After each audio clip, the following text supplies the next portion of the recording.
नमस्कार साथियों, स्वागत है आपका महाभारत पीजी कॉलेज की ऑनलाइन क्लासेस में। इस वीडियो में हम देखने वाले हैं BA part second, paper second, political science unit first, भारतीय संघीय व्यवस्था।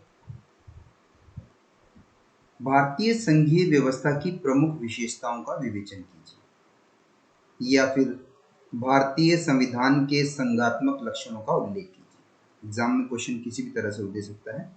तो इस वीडियो में हम देखेंगे भारतीय संघीय व्यवस्था की विशेषताएं।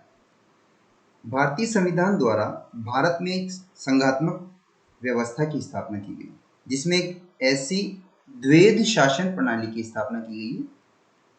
पॉलिटिकल साइंस में शब्दों को आप अच्छे से सुनिए और समझिए, तभी आप पूरे लेक्चर को समझ पाएंगे।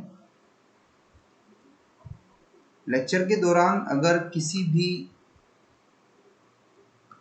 वर्ड का मीनिंग आप मिस कर देते हैं या समझ नहीं पाते हैं तो शायद वो टॉपिक आप समझ नहीं पाएंगे। तो शब्दों को अच्छे से ध्यान से समझिए। मैं हर छोटे से छोटे वर्ड का मीनिंग कोशिश करता हूँ कि क्लियर करता चलूँगा। फिर भी आपको कोई डाउट हो तो आप मुझे पर्सनली व्हाट्सएप करके या किसी भी माध्यम से पूछ सकते हैं। तो भारतीय संविधान द्वारा भारत में एक संघात्मक व्यवस्था की स्थापना की गई, जिसमें एक ऐसी द्वैध शासन प्रणाली की स्थापना की गई है जिसमें केंद्र में संघ सरकार और उसके चारों ओर परिधि में राज्य सरकारें हैं। द्वैध शासन प्रणाली,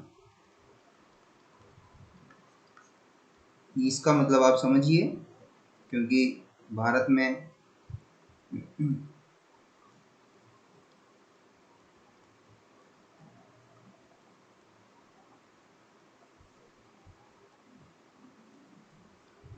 देखिए केंद्र सरकार है, एक सरकार तो ये होती है। उसके अलावा फिर आप देखिए अलग अलग राज्यों में अलग अलग सरकारें पाई जाती हैं। तो इसलिए कहा गया है द्वैध शासन प्रणाली। इसमें द्वैध शासन प्रणाली की स्थापना की गई है, इसमें केंद्र में संघ सरकार और उसके चारों ओर परिधि में राज्य सरकारें हैं। भारतीय संविधान में ये प्रमुख संघात्मक लक्षण हैं। तो कौन कौन से लक्षण या विशेषताएं जो संघीय स्वरूप को प्रकट करते हैं उनको हम देखते हैं। पहला है दोहरी शासन व्यवस्था।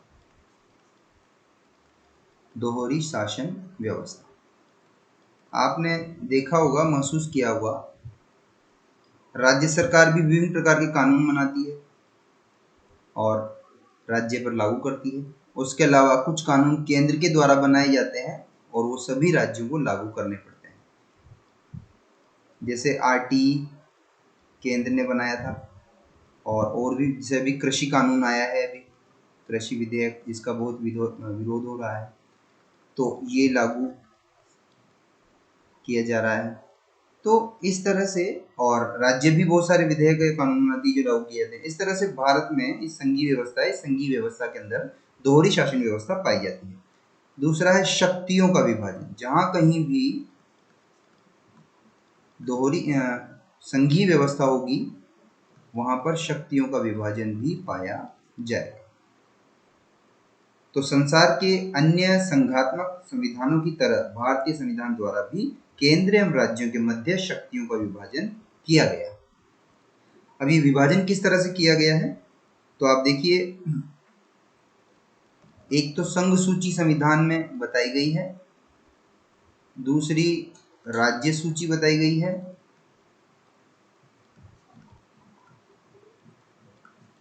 और तीसरी समवर्ती सूची बताई गई। ये बाद में जोड़ी गई समवर्ती सूची संशोधन के द्वारा। तो इस तरह से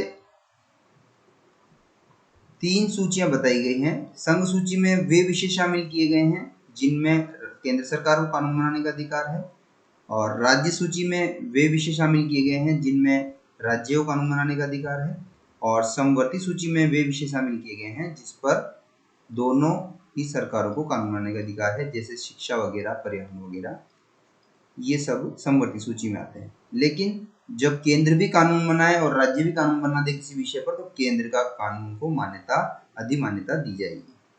ठीक है, तो देखिए संघ सूची, इसमें वर्तमान में 99 विषय हैं जिन पर केंद्र सरकार कानून बना सकती है, और पहले 97 थे, 2 विषय नए जोड़े गए हैं।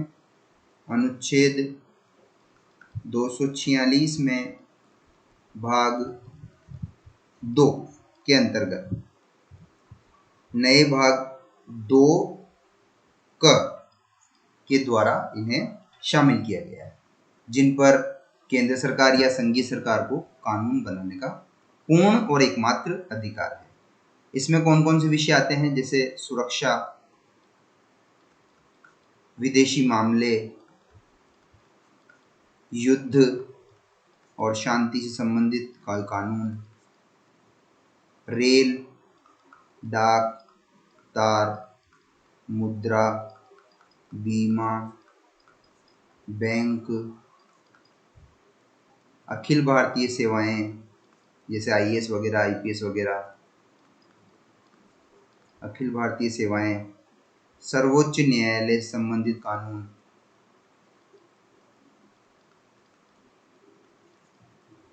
आयकर, इनकम टैक्स जो है, और सीमा शुल्क, कस्टम। इनको आप अच्छे से देख लीजिएगा, क्योंकि 15 वर्ड में भी आपसे पूछे जा सकते हैं कि किन्हीं 4 विषयों का उल्लेख कीजिए जिन पर केवल केंद्र सरकार कानून बना सकती है, या फिर संघ सूची में उल्लेखित किन्हीं 4 विषयों का उल्लेख कीजिए। तो ये है सुरक्षा, विदेशी मामले, युद्ध, शांति, रेल, डाक, तार, मुद्रा, बीमा, बैंक, अखिल भारतीय सेवाएं, सर्वोच्च न्यायालय, सीमा शुल्क और आयकर विभाग। इन पर कानून केंद्र सरकार बनाती है। संघ सूची के ये विषय हैं। अब बात करें राज्य सूची की, इसमें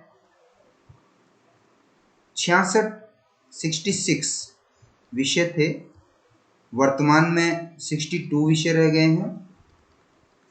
इसमें से जो 4 माइनस हुए हैं, उन 4 विषयों को 42वें संविधान संशोधन 1976 के द्वारा समवर्ती सूची में डाल दिया गया है।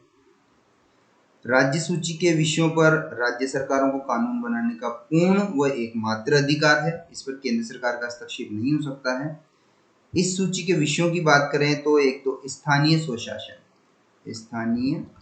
स्वशासन जैसे ये ग्राम पंचायत वगैरह, पंचायत समिति, नगर पालिका, नगर निगम, ये सब इसमें आते हैं। दूसरा है पुलिस, इससे संबंधित कानून, जेल, न्याय, सार्वजनिक स्वास्थ्य, इन विषयों पर कानून राज्य सूची, और भी हैं, टोटल 62 हैं।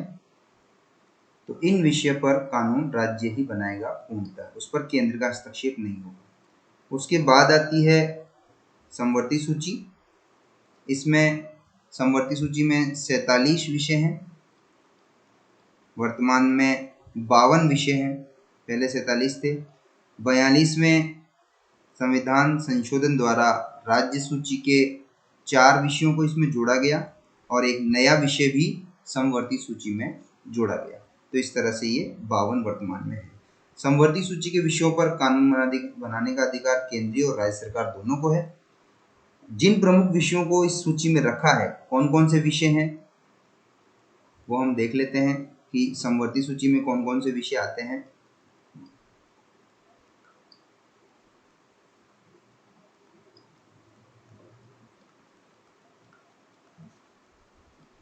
समवर्ती सूची, तो देखिए इसमें दीवानी और फौजदारी कानून, दीवानी और फौजदारी कानून, मतलब दीवानी से मतलब घरेलू जो मामले होते हैं, इसके अलावा लेन देन, पैसे से संबंधित कोई कानून जो अपराध होते हैं वो दीवानी में आते हैं, और जो हिंसक अपराध होते हैं, हत्या, लूट, चोरी वगैरह, ये सब इसमें फौजदारी में आते हैं। तो दीवानी और फौजदारी कानून, दंड विधि, सजा देने के लिए जो प्रावधान होते हैं उस पे कानून, विवाह, तलाक, श्रमिक संघ,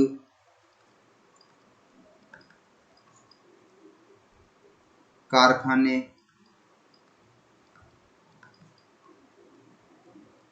विद्युत, सामाजिक सुरक्षा,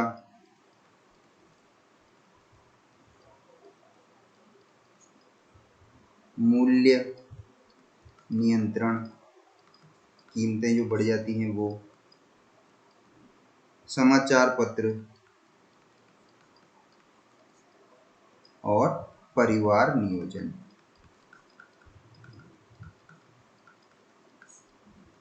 इस तरह से ये विषय आते हैं समवर्ती सूची में। इस प्रकार भारतीय संविधान में राष्ट्रीय महत्व के विषयों को संघीय या केंद्रीय सरकार को सौंपा गया है और स्थानीय महत्व के विषयों को राज्य सरकारों को सौंपा गया है। तो समवर्ती सूची के विषय मुख्यतः स्थानीय महत्व के हैं, परंतु उन पर केंद्र और राज्य दोनों का नियंत्रण इसलिए रखा गया है क्योंकि वे भारत में लोक कल्याणकारी राज्य की स्थापना में सहायक है। इनके बाद इन 3 सूचियों में जो विषय आ जाते हैं, उसके बाद अगर कोई अवशिष्ट बचा हुआ कोई विषय निकल करके आता है परिस्थितियों के अनुसार, अवशिष्ट विषय, तो उसे अवशिष्ट विषय में रखा जाएगा और उस पर जो कानून बनाने की शक्तियां होंगी वो केंद्र सरकार के पास होंगी, संघीय सरकार के पास होंगी। केंद्र सरकार और संघीय सरकार एक ही है। ये तो हो गए हमारे 2 विशेषताएं। पहली विशेषता थी संघात्मक व्यवस्था की दोहरी शासन व्यवस्था, दूसरी शक्तियों का विभाजन। शक्तियों का विभाजन को हमने काफी विस्तार से देखा है। इस पर अलग से अगर क्वेश्चन आता है कि भारतीय संघीय व्यवस्था में शक्ति विभाजन की अवधारणा को स्पष्ट कीजिए, तो आपको ये पूरा आंसर इस तरह से लिख देना है। तीसरा पॉइंट है, तीसरी विशेषता है, लक्षण है संविधान की सर्वोच्चता। संविधान की सर्वोच्चता। संघीय व्यवस्था जहां कहीं भी होगी वहां पर सबसे ऊपर संविधान होगा और कोई नहीं होगा, ये विशेष बात है। भारतीय संविधान इस देश का सर्वोच्च कानून है। इसके प्रावधान समस्त देश में बाध्यकारी है और केंद्रीय या राज्य सरकार द्वारा इनका उल्लंघन नहीं किया जा सकता। संविधान के इन प्रावधानों के विरुद्ध किसी प्रकार का कानून नहीं बनाया जा सकता और भारत के राष्ट्रपति, राज्यपाल और अन्य पदाधिकारियों को संविधान के अनुसार कार्य करने की शपथ लेनी पड़ती है। केंद्र और राज्य सरकारें दोनों ही सीधे संविधान से अपनी शक्तियां प्राप्त करती हैं, लेकिन जब कभी दोनों में से कोई एक या दोनों ही संवैधानिक उपबंधों की उल्लंघन करके या अपने अधिकार क्षेत्र से बाहर जाकर के कोई कानून बनाते हैं या कार्यपालिका आदेश देती है, तो न्यायपालिका उसे अवैध घोषित या रद्द कर सकती है। आप देखिए, इस संविधान की सर्वोच्चता, तो संविधान के अनुसार सबको कार्य करना पड़ता है और अगर संविधान के बाहर जाकर इसका उल्लंघन करके अगर कोई राज्य सरकार, केंद्र सरकार किसी प्रकार कोई कानून बनाती है तो न्यायपालिका उसे रद्द कर सकती है, अवैध घोषित कर सकती है। तो संविधान की रक्षा का दायित्व हो गया न्यायपालिका का। चौथा लक्षण है स्वतंत्र एवं निष्पक्ष उच्च न्यायालय, उच्चतम न्यायालय। स्वतंत्र एवं निष्पक्ष उच्चतम न्यायालय। देखिए, उच्चतम न्यायालय, सुप्रीम कोर्ट, सर्वोच्च न्यायालय, तीनों एक ही मीनिंग है। उच्चतम न्यायालय, सुप्रीम कोर्ट और सर्वोच्च न्यायालय, तीनों का मतलब एक ही है और ये नई दिल्ली में स्थित है, भारत की राजधानी में। ठीक है। दूसरा हम बोलते हैं उच्च न्यायालय, हाई कोर्ट। ठीक है। हाई कोर्ट हर राज्य में की राजधानी में अलग अलग होते हैं। जैसे हमारे यहाँ जयपुर में है, गुजरात का अलग हाई कोर्ट होगा, महाराष्ट्र का अलग, आंध्र प्रदेश का अलग, असम का अलग, इस तरह से हाई कोर्ट अलग होते हैं। तो ये भारतीय संविधान भी अन्य संघीय संविधानों की तरह सर्वोच्च न्यायालय, सुप्रीम कोर्ट के रूप में एक स्वतंत्र और निष्पक्ष न्यायालय की स्थापना करता है। यह न केवल नागरिक अधिकारों की कार्यपालिका या विधायी निरंकुशता से रक्षा करता है, बल्कि केंद्र और राज्यों के बीच के विवादों का भी निपटारा करता है। मान लीजिए केंद्र और राज्य सरकार को किसी बात को लेकर के कोई विवाद है, कानून बनाने के विषय को लेकर के या किसी भी चीज को लेकर के, तो उसका निपटारा भी सुप्रीम कोर्ट करेगा। भारतीय सर्वोच्च न्यायालय को न्यायिक पुनर्विलोकन का अधिकार भी है। वर्ड को आगे क्वेश्चन भी हम डिटेल में पढ़ेंगे इसको। न्यायिक पुनरावलोकन, न्यायिक पुनरावलोकन इसका अधिकार भी है। वह किसी भी कार्यपालिका के आदेश या व्यवस्थापिका के कानून को अवैध घोषित कर सकता है यदि वे संवैधानिक उपबंधों के विपरीत हैं। उसके बाद पांचवा हमारा विशेषता आती है लिखित एवं कठोर संविधान। पांचवा लक्षण आता है लिखित एवं कठोर संविधान। तो अन्य संघीय संविधानों की तरह भारतीय संविधान भी लिखित है, जिसमें केंद्रों और एककों के मध्य मतलब इकाइयों के मध्य मतलब राज्यों के मध्य स्पष्ट शक्ति विभाजन किया गया है। इसमें संविधान में 22 भाग हैं, 395 मूल रूप से अनुच्छेद हैं, 12 अनुसूचियां हैं,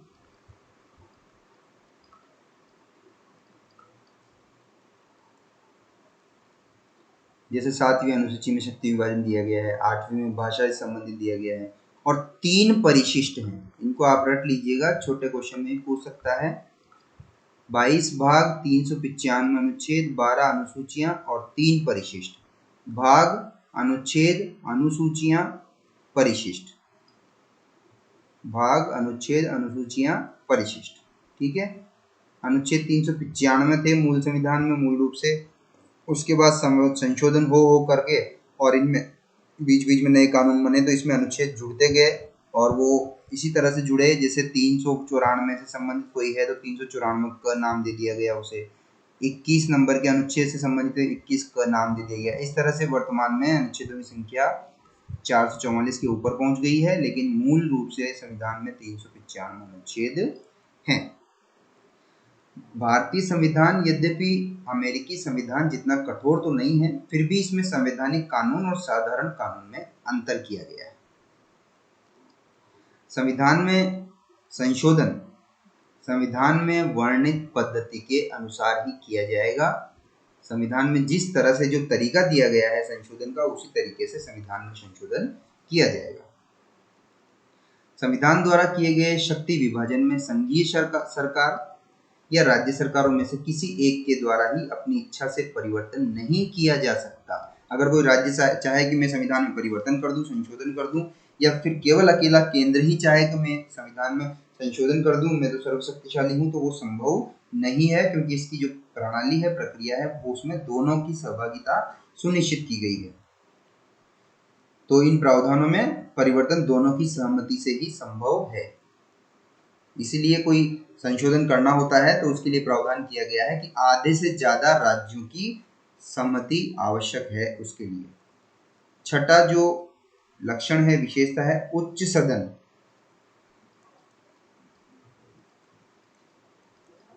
राज्यों का सदन होना।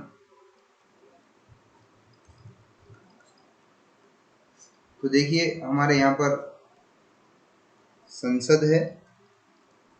संसद के 3 भाग हैं, लोकसभा, राज्यसभा, राष्ट्रपति।